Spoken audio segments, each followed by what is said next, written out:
안녕하세요. 결혼한 지 14년 차에 아이들을 키우고 있는 40대 여성입니다. 제 정신 나간 시동생하고 동서 얘기 좀 하려고요. 막말로 그 두 XX 때문에 열받아서 이렇게 글까지 쓰게 되다니 지금도 치가 떨리네요. 지금 돌이켜 생각해보면 뭐가 그렇게 좋았는지 남편하고 결혼할 때 이것저것 재보지를 못했어요. 굳이 변명을 하자면 제가 워낙에 어려서부터 어렵게 살다 보니 탈출구를 찾고 있었던 것도 같고요. 그러나 중에 6살 많은 남자가 내가 너무 좋다지 돈도 많이 번다고 하지. 그러니까 마음이 기울었나 싶기도 하네요. 그리고 실제로 결혼하고 몇 년은 정말 행복했습니다. 남편이 따박따박 가져다주는 월급으로 살림 꾸리고 애들 키우는 재미가 있었어요. 그렇지만 그런 행복을 온전히 누리지는 못했는데 그때는 그게 우울증이란 생각은 못했지만 아무튼 이 행복이 언젠가 깨어지지 않을까 하는 막연한 불안감이 있었거든요. 그리고 아니나 다를까 첫째가 초등학교에 들어가던 시기에 남편이 직장에서 잘렸습니다. 원래 성격이 저한테 미주알고주알 말하는 사람이 아니라서 저도 어쩌다 잘렸는지는 지금도 몰라요. 하지만 회사가 어떻게 자기한테 그럴 수 있냐며 분통을 터뜨리는 모습을 보곤 뭔가 억울한 일이라도 있었나 하고 저 혼자 추측만 할 뿐이었죠. 그리고 다행히 제가 그래도 모아둔 돈이 얼마간 있었어서 남편에게 빨리 새로운 직장을 구하라고 채근하는 대신 이제껏 당신 열심히 살았으니 조금 긴 휴가를 받았다 생각하고 휴식을 좀 취하라고 했습니다. 그땐 그게 현명하고 배려심 있는 아내의 모습이라고 생각했으니까요. 그런데 지금 생각해보면 괜한 소리를 했던 것 같아요. 직장에서 그렇게 나와서 사람이 바뀐 건지 원래 그런 사람이었는지는 모르겠지만 어떤 일이라도 시작을 해야 돈을 벌어오고 할 텐데 세워라 내워라 하고 술만 퍼마시고 도통 뭐라도 해보려는 생각이 없는 사람처럼 시간을 보냈거든요. 결국 저는 남편에게 언제까지 그러고 살 거냐고 재산이라고 해봤자 얼마 되지도 않는 돈도 이제 거의 다 바닥났다고 정신 좀 차리라고 했어요. 그랬더니 남편이 저더러 너도 나가서 돈 벌어보랍니다. 남한테 아쉬운 소리 들어가며 돈 버는 게 어디 쉬운 일인 줄 아냐면서요. 황당하고 어이없었죠. 결혼 전에는 저도 남편만큼 큰 회사는 아니었어도 직장에 다니는 평범한 회사원이었거든요. 그런데 자기가 먼저 자기는 아내한테 내조받고 싶다면서 회사 관두라고 자기 혼자 벌어서도 먹고 사는 건 지장 없게 하겠다며 호언장담을 할 땐 언제고. 이래서 여자도 능력이 있어야 된다고 하는구나. 정말 별의별 생각이 머릿속을 스치대요. 그래서 남편더러 알겠다고 나도 나가서 돈 벌 테니까 당신도 내일부터 당장 일자리 알아보라고 했어요.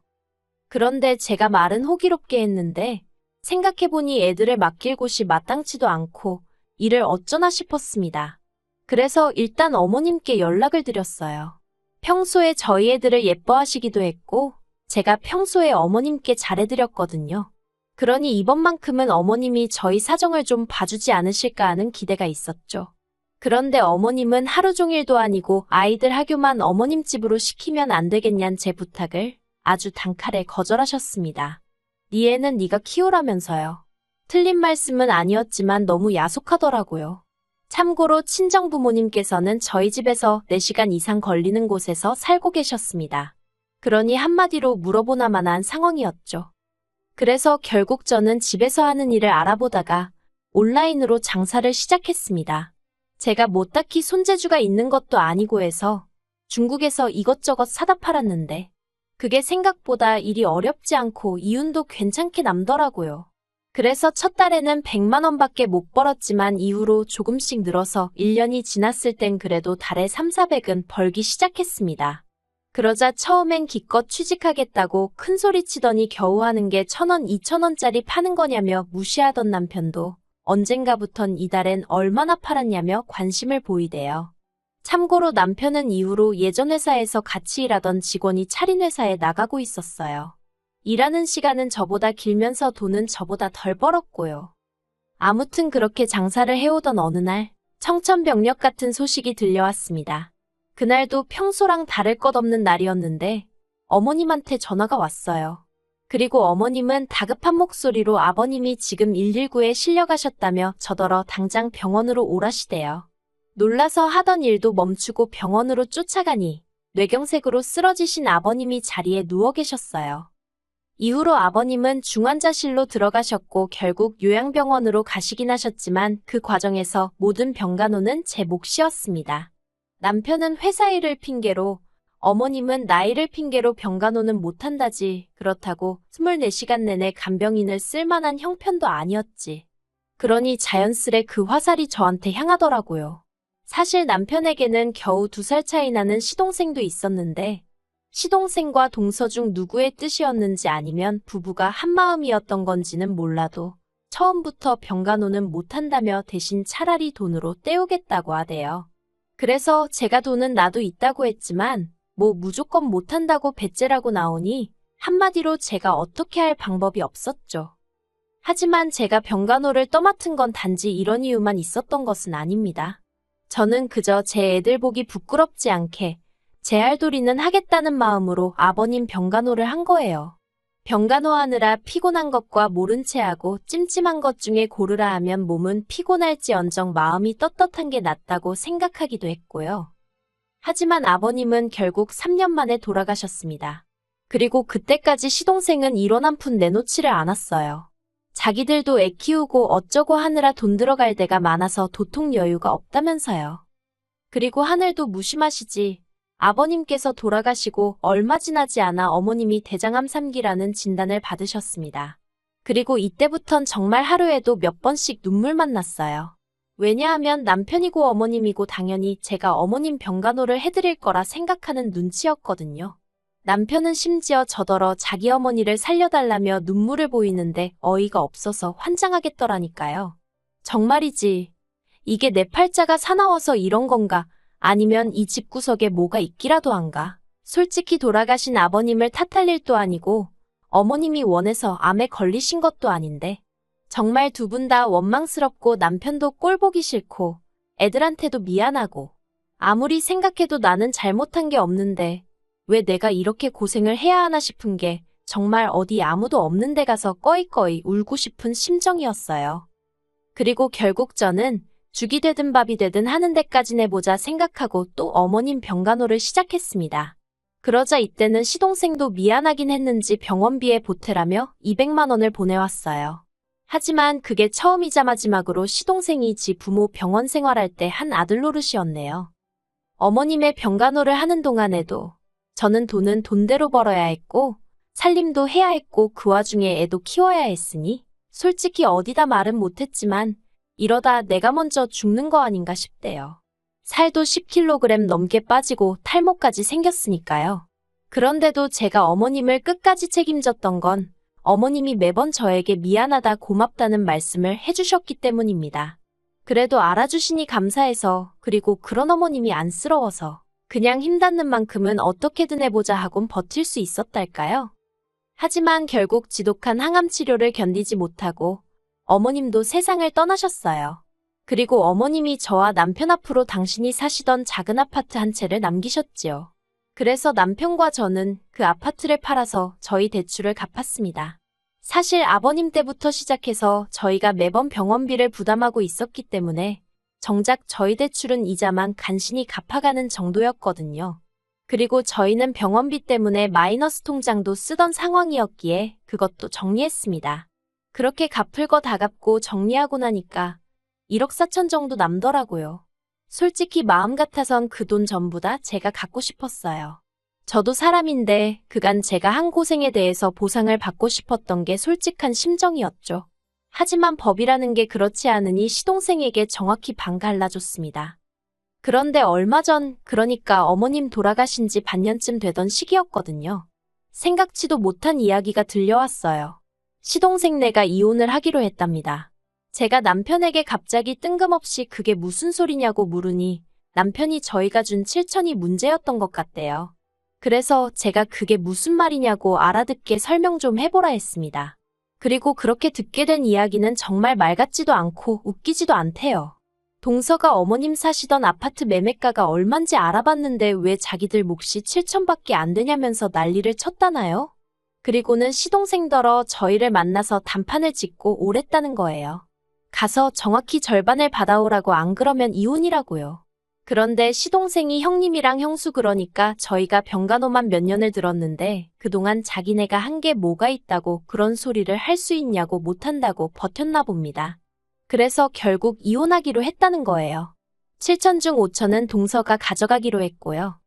그 소리를 듣는데 기도 안 차서 솔직히 둘이 비슷하니 한 이불 덮고 살지 싶었고 그러면서도 지부모가 아픈데 코빼기도 안 비추는 시동생이 문제지 동서가 문제겠냐 싶어서 동서한테는 병원에 오라 소리도 한 번 한 적이 없어요. 그런데 둘이 이혼하게 된 이야기를 듣고 있으니 시동생도 불쌍하고 동서가 문제다 싶대요. 하지만 거기까지였을 뿐 제가 나설 자리도 아니다 싶었고 제가 뭐 달리 해줄 수 있는 것도 없더라고요. 그저 어이가 없다고 말 한마디만 했죠. 그런데 남편이 제 눈치를 살살 보더니 그러지 말고 그냥 우리가 돈을 좀 더 주면 어떻겠냐입니다. 저 나이에 자기 동생 갑자기 혼자 되면 어떻게 사냐고요. 황당하고 기도 안 차서 남편한테 그 나이에 혼자 사는 남자가 얼마나 많은데 걱정할 걸 하라고 했어요. 무슨 한두 살 먹은 어린애도 아니고 굶어 죽기야 하겠냐고 멀쩡히 직장 다녀 집 있어 뭐가 걱정이냐고요. 그랬더니 집도 동서한테 뺏기게 생겼다면서 어쩌면 좋냐고. 그래서 제가 등신마냥 그걸 왜 다 뺏기고 있느냐고 밥그릇은 알아서 챙기라고 한마디 해버렸습니다. 하지만 남편은 계속해서 저더러 돈만 좀 더 챙겨주면 이혼은 안 할 것 같은데 어떻게 안 되겠냐고 저를 조르는 거예요. 결국 듣다 못한 제가 남편더러 동생하고 나란히 손잡고 이혼남 되기 싫으면 조용히 하라고 했어요. 그런데 어이없게도 동서가 저에게 직접 연락을 해왔습니다. 그리고는 자기네 이혼하기로 한 이야기 들으셨냐길래 들었다고 뭐 성인들끼리 그렇게 결정을 내렸다니 어쩌겠냐 했죠.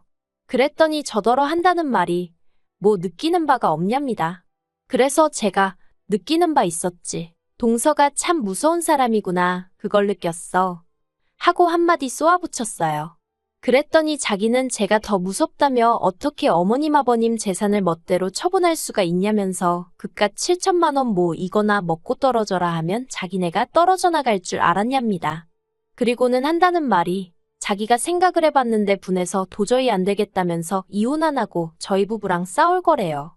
싸워서 자기 몫은 찾아가겠다나요? 그리고 이 이야기를 남편에게 전하니 남편도 예전과는 달리 아주 격양된 반응을 보였습니다. 이혼할 동생이 안쓰러워 전전긍긍하던 모습은 온데간데 없고 그거 미친 X 아니냐면서 난리가 났죠.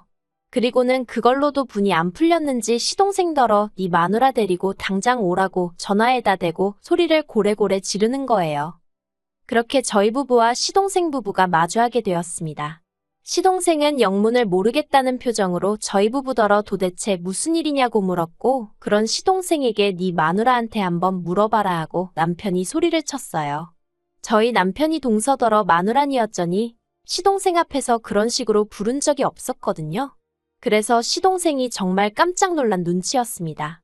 그리고 그때 동서가 자기가 뭐 못할 말이라도 했냐면서 시동생더러 내가 형님한테 법적으로 해보자고 그랬다고 싸워서라도 우리 목숨 받아내겠다고 그랬어. 하곤 언성을 높이대요. 그러자 시동생은 한숨을 푹 내쉬었는데 놀랍게도 그게 다였어요. 솔직히 저는 시동생이 자기 마누라한테 뭐라고 말 한마디라도 할 줄 알았습니다. 네가 뭔데 나서냐? 가만히 있어라 뭐 그런 말이요. 그런데 시동생은 화를 내기는커녕 저희 남편더러 그래서 지금 자기더러 어쩌라는 거냐고 무슨 애도로 이런 자리를 만든 거냐고 짜증을 내기까지 했죠. 역시 서로 비슷하니 한 이불 덮고 살지 않은 제 생각이 맞다 싶었습니다. 그리고 그런 시동생에게 남편이 네가 사람 자식이 맞냐면서 기어이 주먹질을 하려는 걸 제가 간신히 말렸어요. 혹시나 나중에 법적으로 정말 다투게라도 되면 괜히 트집 잡힐 일이나 생길 것 같단 생각에 본능적으로 남편 주먹을 낚아챈 거죠. 남편은 분을 삭히지 못하고 씩씩거리며 시동생더러 어디 한번 마음대로 해보라고 욕을 퍼부었고 그러자 시동생이 조금 전 기세는 온데간데 없이 아 진짜 형 한 번만 좀 도와줘. 정말 내가 이혼당하는 꼴을 봐야 직성이 풀리겠어 하는데 남편이 당장 눈앞에서 꺼지라며 네가 원하는 대로 법대로 해보자고 그러대요. 하지만 그 일이 있으므로 소송을 건의어쩌니 하더니 집으로 종이쪼가리 한 장 오는 게 없었습니다. 대신에 어처구니 없는 소식이 들려왔지요. 한 통 속인 것 마냥 굴던 시동생 부부가 이혼 소송 중이라고요. 속사정이 정확히 어떻게 된 건진 모르겠지만 시동생이랑 동서가 서로 탓을 하고 있다나요. 시부모님 생전에 시동생이고 동서고 뭐 한 게 없으니 법적으로 재산 가지고 다퉈볼래도 답이 안 나온다 싶었던 건지. 뭐 아무튼 저희야 그쪽에서 어떻게 나오든지 간에 이번엔 형제고나발이고 한번 제대로 붙어볼랬더니 웃기지도 않네요. 사람이 사람 도리는 하고 자기 권리를 찾아야지. 정말이지 그런 심보로 살면 언제가 됐든 벌 받는다고 그 말 한마디 해주지 못한 게 한입니다.